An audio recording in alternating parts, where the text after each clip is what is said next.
Robert Plank Show, episode 196. Generate targeted leads and put sales in the pipeline. Outbound email marketing, phone closing, and objection handling with Dan Englander. Hey everyone, and welcome back to the Robert Plank Show, where we talk about making money and building an online business. Our guest today is Dan Englander, and he's the founder of Sales Schema, where he helps his clients win more deals and grow their existing accounts. Now, previously, he was the first employee at the animation studio Idea Rocket, where he brought the firm from 0 to 7 figures, including dozens of Fortune 500s. Dan is the author of Mastering Account Management and the B2B Sales Blueprint. He lives in New York. Dan, welcome to the show. Hey, Robert, thanks for having me on. I'm super glad that you're on. And so, what is the focus on your business these days? Like, I know that we talked about you have these books, you have this animation studio, you have this place called Sales Schema. So, what is your current focus as far as making money and growing that business? Yeah, absolutely. Good question. So basically, my focus is on helping primarily agency owners or people selling project-based businesses or project-based services, win more clients and grow their existing accounts. So the business kind of has two sides. On one hand, I'm helping generate leads for agency owners through outbound email. On the other hand, I'm kind of coaching them to close the leads and actually kind of stay accountable to helping them win the business that I'm bringing in. So that's basically what I do at Sales Schema and what our team helps our clients with.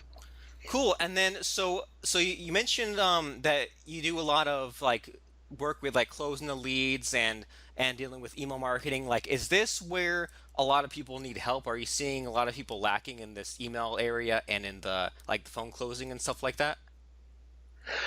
Yeah, I think it's an area where a lot of people need help.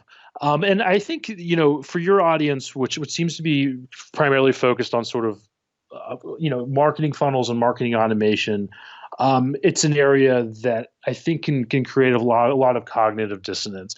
So what's happening is if you're in marketing land, you're kind of in a different area than sales land. And if you are in marketing land, and you are creating something that's completely automated and where you don't need to involve a human being, then that's great. That's not my turf, except on a tangential level, but that's great.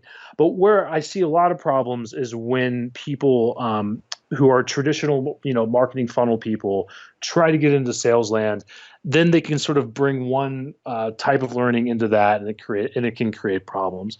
So to get specific, one problem that I see a lot, and there are many with sales, so I like to kind of give myself a constraint and kind of specialize this to your audience, is a lot of the times people will try to create like arbitrary scarcity, in a sales email or even on a sales call. Say, if you don't buy from us within 2 weeks, the price goes up. The problem is what works when you kind of have this detached audience, it becomes a little bit alienating when you're dealing one-on-one. So that's one problem that I've encountered a lot and that I try to help people through. Because, at the end of the day, it's very hard to completely to automate human empathy. And that's really what sales entails.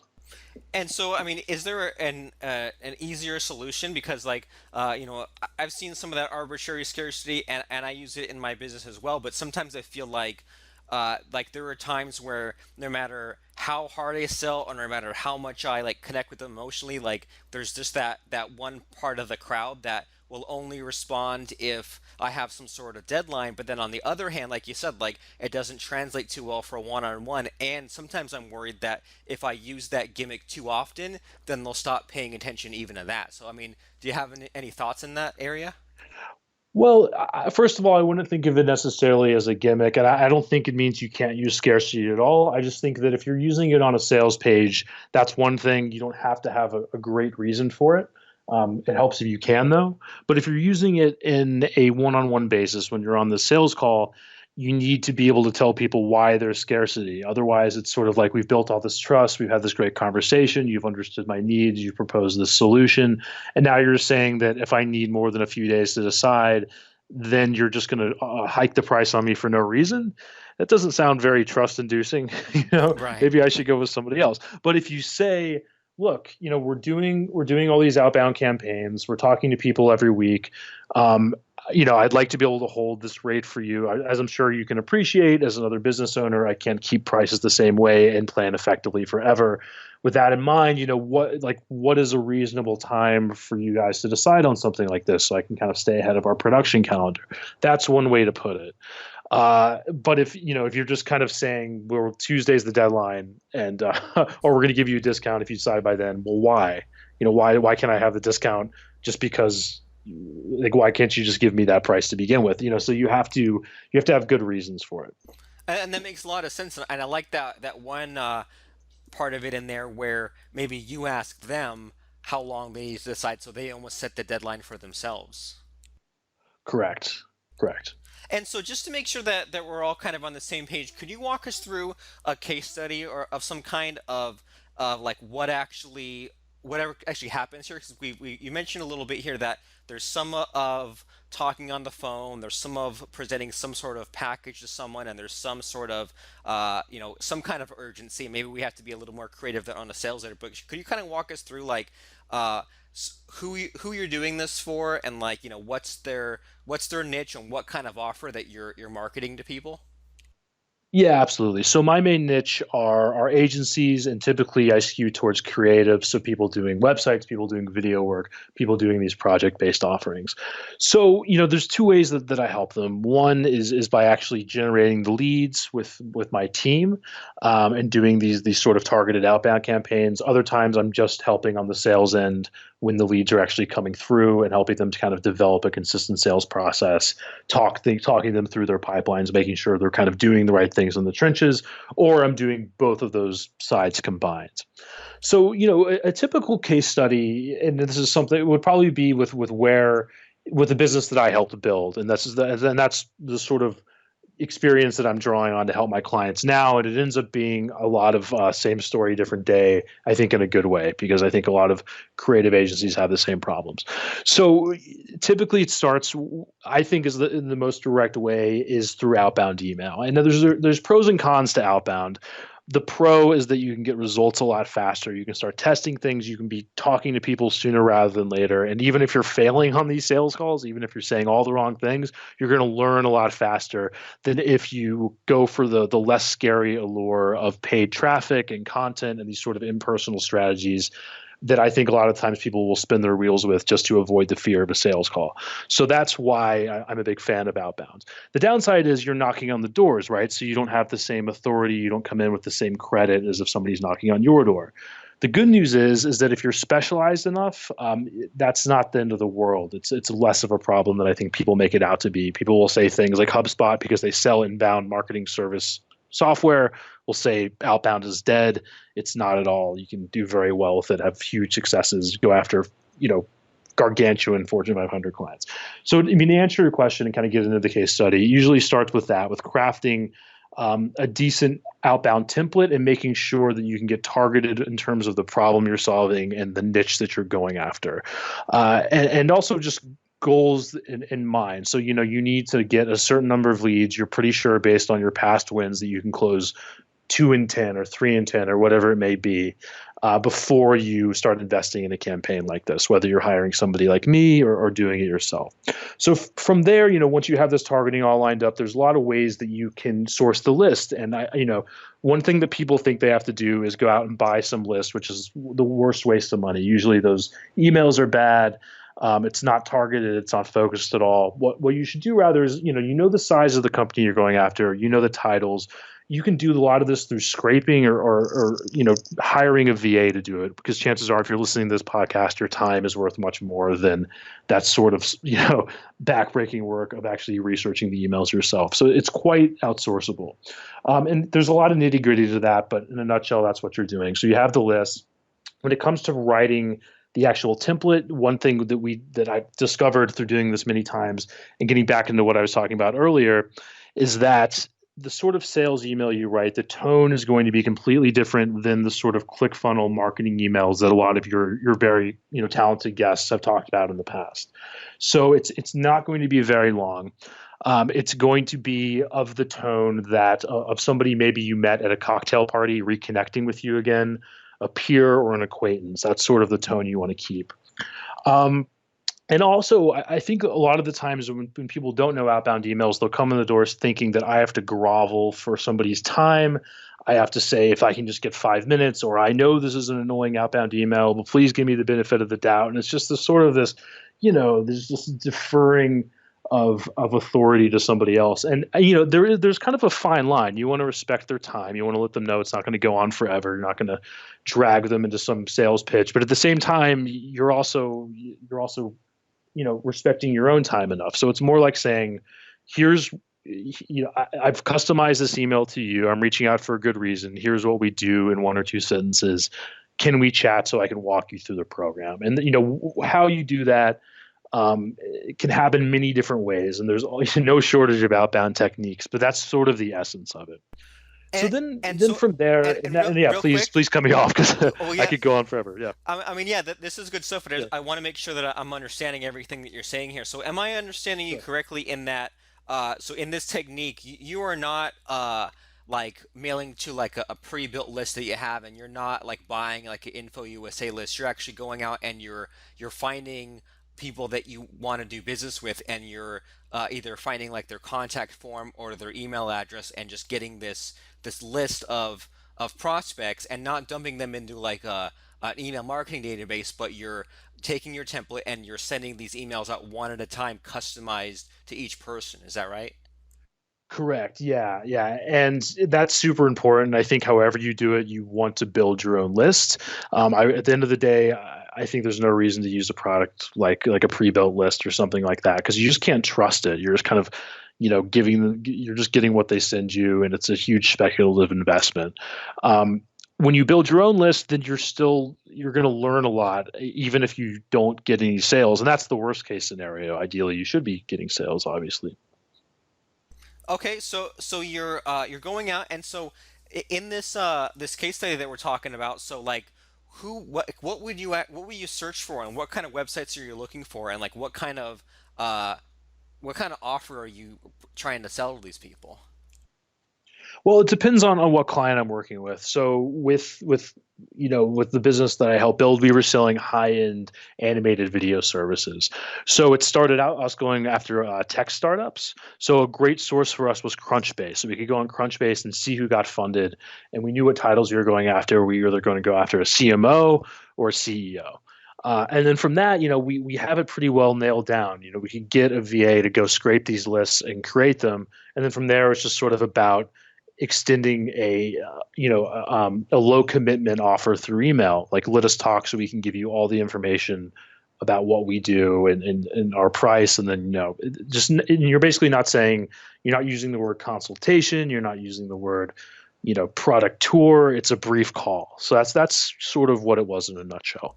Okay, so you're helping build this Idea Rocket animation studio, and you went on, say for example, like Crunchbase and other areas, just to see what sort of companies were up and comers, who got funding. So you would have a VA look at those sort of companies and get their information, and so you'd send that initial email, and you'd say so I mean, what exactly is this email? Like, I know that you said a little bit about how you're trying to schedule a short phone call, but like, what's the pretext for Yeah. this phone call and stuff like that? Well, I guess my caveat about what to do with outbound is that I think that there are a lot of ways to do it right, and I think that it's easy to get hung up on this or that template where somebody over here is doing this thing right, and the thing, you're kind of seeing this car from the outside, but you're not really seeing what engine's inside of it or seeing why it works. So it can be a little misleading to sort of just reverse engineer a winning template. I think what I've noticed, what I'm more sure about, is what not to do.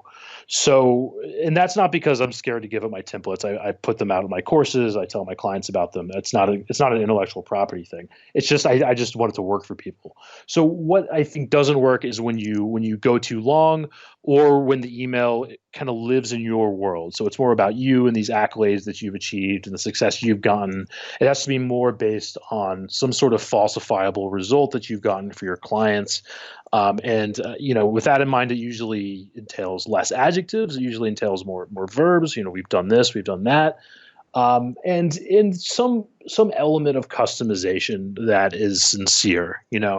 And as a little secret, there's many ways to completely automate emails and make them look customized, and through technology, which is something I can get into.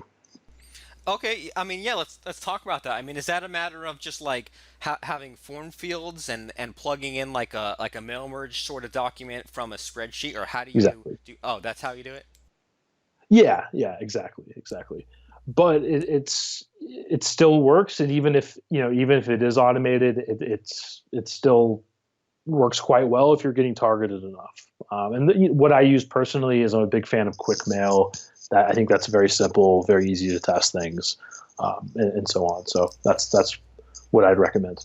Okay, cool. And just to make sure that everyone like understands this mail merge thing, so you would like write a template or you plug in one of your templates for this outbound stuff, depending on who you're going after and what sort of business that you're helping to build, and you just have this written email but with blank spots for example, like I mean, what kind of things like their name, their website, what type of company they are, and just kind of plug into the from the spreadsheet into those emails, or like what I mean, what sort of without I mean, I know you said that you're fine giving away the template, but that would be kind of boring here. But like it just in general, like Yeah, I can what go does that through it. template say? Yeah.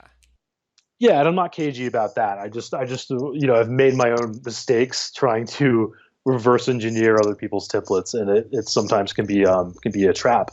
But in essence, there's different things that I've tried in the past that have worked well. I think the best is when you can sort of interlay timing. If there's some sort of milestone or event like scenario that you can use in the email, that works really well. Like if you know that if somebody's hiring marketing people, that's going to be a good sign they need your high-end copywriting services, then that is better than if you just use some other piece of information that's not really just timing specific. So, for example, you might look at Indeed or AngelList jobs or something and say, hey, it looks like you just hired a fill in the blank marketing associate or whatever it may be. That this is something we focus on. We help similar companies with XYZ. Thought it would be a good time to reach out based on that. Can we chat so I can give you all the details on our program?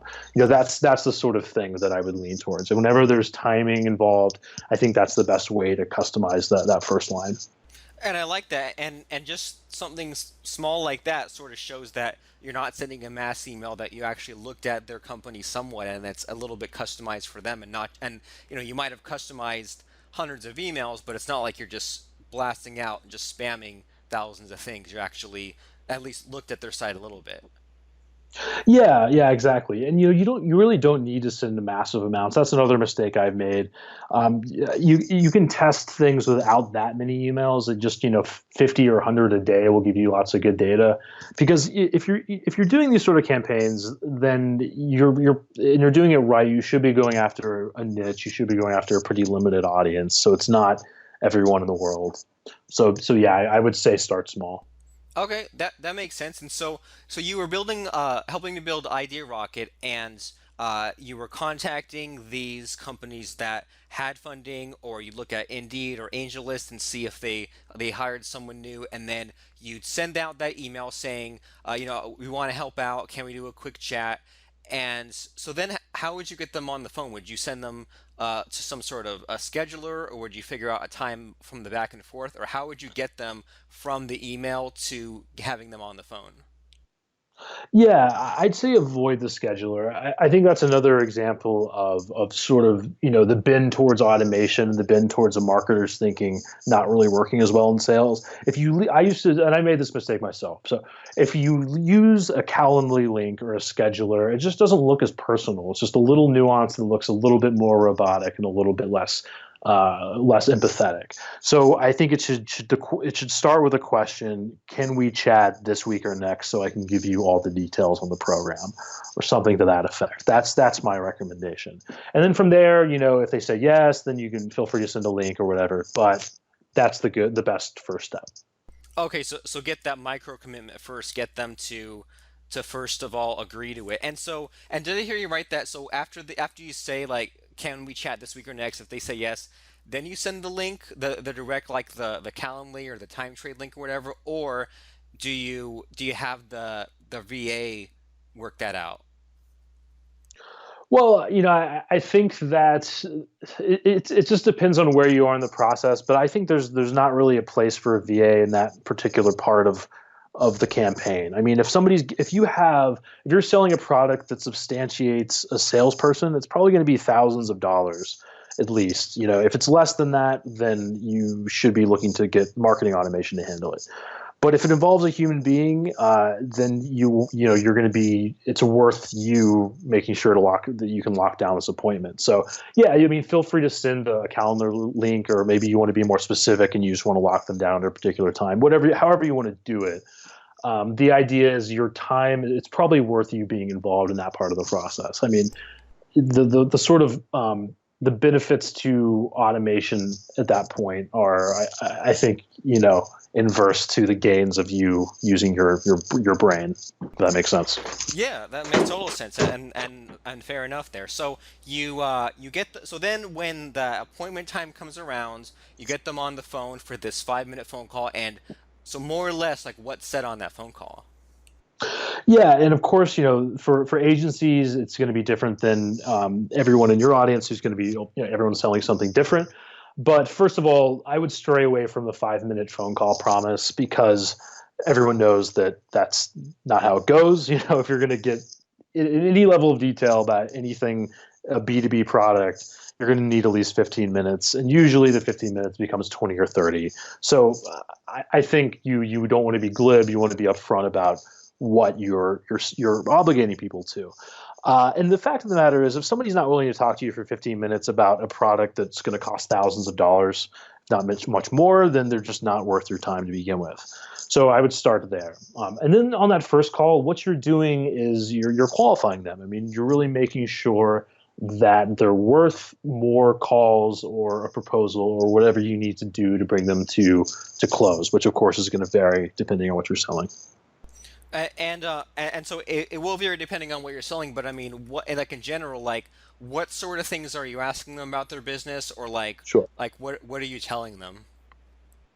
Well, when you're qualifying, you basically want to make sure they hit all the check boxes. And those check boxes are enumerated many different ways by many different sales messages or sales training, procedures. But basically, you want to make sure that they have enough pain to do something different than what they're doing right now. You want to make sure that you're speaking to a decision maker, and if you can't and you're not, maybe you're selling to a large organization, there's going to be different people involved. You want to at least understand how they're going to be making the decision. You want to make sure that they have a budget and they can afford you. So that usually means at least giving a rough range or talking about your price on some level, even if it's not exact yet. And you want to make sure they have a time frame to get started. So that kind of, these things aren't exactly mutually exclusive, but they're all kind of tied together. And if they just say this is something that could happen anytime in the next 2 years, it's kind of nice, then that's not doesn't mean they're worthless or that they deserve no follow up, but that's going to be prioritized differently than somebody who's like, we're going to make a new website or we're going to redo our landing pages this quarter and we're trying to figure out the right person. So you need those things in place, and then once you have those things in place, then you can bring them to the next step. Which is what? Well, it could vary. I mean, for what most of my clients are selling, it's usually a proposal stage. And that proposal, a lot of people think it has to be kind of customized spec work or it has to take a lot of your time. And that's not necessarily the case. I think very little of it needs to be customized. But, you need to make sure that the person is worth it before you bring them to that stage. And you want to lock down that follow-up appointment on the first call so you're not chasing people around. And if they're averse to that, or that's not going to be purposeful to what you're doing, then that's okay too. But the idea is that you're playing your cards right at the table, that you're investing your energy on the right people, so that you're not spinning your wheels on somebody that's just going to ghost on you at the 11th hour, which is, I think, the most common sales problem I come across. And so the way you're laying that out makes a lot of sense in that I mean like I haven't done too much like outbound calling, and I know that a lot of people listening maybe they're thinking like this is something they should be looking into, but it might seem kind of scary or like this big crazy thing. But I like the way that you're sort of laying this out in that it's like you're just slowly like filtering out more and more people, and some people kind of get 10 feet up the way, and then you kind of stop, and some people you get them 50 feet up the way, and then you kind of stop. And so I like this in that first you go out and you find all these growing businesses that are in need of whatever kind of service that you're offering, and you go and contact those, and you figure out which ones of those respond and can hop on this initial phone call. And then on this phone call, even though, like you said, different things are said based on what you're selling and what the niches and stuff like that, but you make sure that they have enough pain to try something different. You make sure that the person you're talking to is a decision maker. You make sure they have the budget, and you make sure they have the time frame to get started just by asking these questions. And then if all those boxes are checked, if you're going to continue to the next part, then you figure out that follow-up call, and you figure out the proposal, and then that way you can send them some sort of package based on what you talked about, and then they can either take it or not take it. Is that along the right lines? Exactly. Yeah, exactly. And I think that the biggest sort of secret sauce involved in that is you want to set expectations throughout that whole process. So, you're letting them know what they can expect at each stage. And that before you do a proposal, before you take that speculative risk, you're saying, look, by the end of this proposal, we're going to go over it in real time. By the end of that, I'd like either a green light or a red light so that I can plan ahead. If we get a red light, that's fine. But what I can't handle for the sake of planning is just not knowing if this is going to work or not. So is that okay with you? Sort of getting that commitment. Otherwise, what happens is you don't get a firm answer. You get a let me pile over it and I'll get back to you. You never hear from them again, and then it's just sort of all for nothing. If you get a no, that's great, because then you can either hear what objections they have and possibly get around them, or at least you're getting feedback from the market. But what really hurts these agencies, or just any company doing sales in general, is when you just get silence and you've already invested lots of resources in selling somebody. And that makes sense. So it sounds like it's a matter of getting the right little commitments or asking the right questions. That way, you're not wasting their time and they're not wasting your time. Exactly. Yeah. And then, and really just making sure that they know that they can tell you no at any given time. That's was really big for me, as a salesperson. That really helped out a lot. And by the way, I don't know how I sound now. I haven't always been very confident about doing sales, and I still get nervous on calls. And before I knew better, I was basically just a glorified order taker.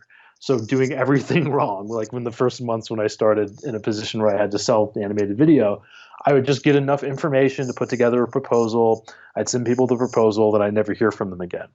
And we had to do pretty badly before. It was just, the founder and myself, just two of us. And he's like, you want some sales training or something? And I was like, yeah, that's probably a good idea. And then it was just, a long journey from there. I got to practice on lots of calls because our marketing was so dialed in that, we were getting lots of leads, and I just slowly sort of optimized and improved and got it to a good place. So I think that, a lot of people think that I'm scared of sales. I suck at it. I don't want to have to do it. And it shouldn't have to be like that. I think that it's something you can build confidence about over time. And it's the fastest way to learn what to sell to your market. If you're at an early stage, I've just noticed, and I've done this myself, that there is a lot of head trash that you'll develop and that people often sort of do as resistance and avoidance to getting on a sales call. But if you're going to go move a lot faster if you get on a few clunky sales calls than you will if you write a million, landing pages and spend thousands of dollars on ads, on people coming from ads and so on. So, And it sounds like from my what, 2 cents. yeah, I mean, and as far as those 2 cents, it sounds like what you've been talking about with us today. It sounds like if you have the right like template or process or whatever, as far as moving those prospects from point A to point B, and you have a lot of those mistakes, it sounds like that's the fastest path towards getting a handle on this whole outbound calling thing, as opposed to studying all these principles and stuff like that. I mean, that sounds like a really easy way to talk yourself out of actually doing it. It sounds like what's worked out very well for you is to just make all the mistakes quickly. That way you can get to where you want to go. Yeah, yeah, exactly. And it's sort of like um, uh, actually being right or being a little more sure about what you're saying, as opposed to having the perception that you are right. So sales calls will tell you very fast where you stand with the market. I think a lot faster than any amount of survey funnels will. Yeah, I mean, With some I'd rather. caveats. If you have thousands of people on a list that love you, like Ryan Levesque, yeah, absolutely. I mean, but if you are just starting out and you have less than 1,000 people on your list, try to sell something to them. Get on a call. You're going to move a lot faster. And I'd rather be wrong now, sort of the way you're putting it. I'd rather be wrong now and a lot right later than right now and wrong later, right? Exactly. Yeah. Yeah. And one thing that's helped me a lot is understanding that, I had a lot of head trash about the value, the perceived value of my time. And I do really care about my time. There's a lot of things that I don't want to waste my time doing and that I'm happy to hire people or not do, a lot largely related to like copywriting, web development, things like that. But that's different than denying your time to the people that you can learn from most. So I was scared to get on calls with people that even if they were smaller companies that might not be able to afford me yet or whatever. And I was just like, I don't want them to think that I just talk. I'll just like give up an hour to them. But the fact of the matter is, if you're early, that time you spend with them is very valuable, and it is worth it talking to them. And the perceived value of your time is not that valuable because your time's not that valuable yet. So I think that can kind of create, it's sort of like you're resistant to talking with people, so you use like, oh, my perceived value needs to be so high, and then you avoid things. So I think that's been a big lesson for me, is that if I can learn, teach, or sell something every day, I'm going to move way faster than if I sort of cut myself off from the world because I'm in this ivory tower somewhere. Yeah, that's a really good attitude, I think. And so, along those lines, can you tell us about what it is that you're doing right now and tell us about sales schema and all these other cool things you have going on? Yeah, yeah, absolutely. So right now, I'm basically doing outbound campaigns for agencies and also coaching them through their sales funnels. So sort of helping them close the leads that we're bringing in. So yeah, we skew towards usually agencies at about 2 million in revenues and up, give or take. And then beyond that, I have a course that I'm probably going to relaunch next quarter. I'd say I want to focus a little bit more on the coaching and consulting side of things for now. Yeah, and then on my site, I try to put out content pretty often. I do webinars on everything I'm talking about, so kind of lead to close type issues, kind of geared towards agencies. Great. So, where can people go to find out about all that cool stuff? Yeah, it's a salesschema.com, sales and then schemas and schematic.com. Perfect. And that's SalesSchema.com, just so that everyone has that spelled out, salesschema.com. So thanks so much, Dan, for stopping by the show and telling us about this previously scary thing like outbound calls and talking to strangers and trying to get money from strangers. But I think that, like you said, if everyone wants to scale, if everyone wants to get to the money faster, if they don't have a huge list, if they haven't been around for 10, 20 years, it sounds like this is the perfect solution for everyone to go ahead and do right now. So thanks for coming by the show, Dan, and teaching us some of this cool stuff. Thank you, Robert. Yeah, I appreciate it. Just imagine if you could get more time out of the day. Can I also help you to make your website technology simple? You can get both when you sign up to your website remote trial today. With Website Remote, you can remote control all your WordPress blogs in one place. That means you can see all your sites in one place, compare plugins and versions across sites, remotely turn plugins on or off, log into sites in one click, update sites, and more. Stop everything you're doing right now and register at websiteremote.com/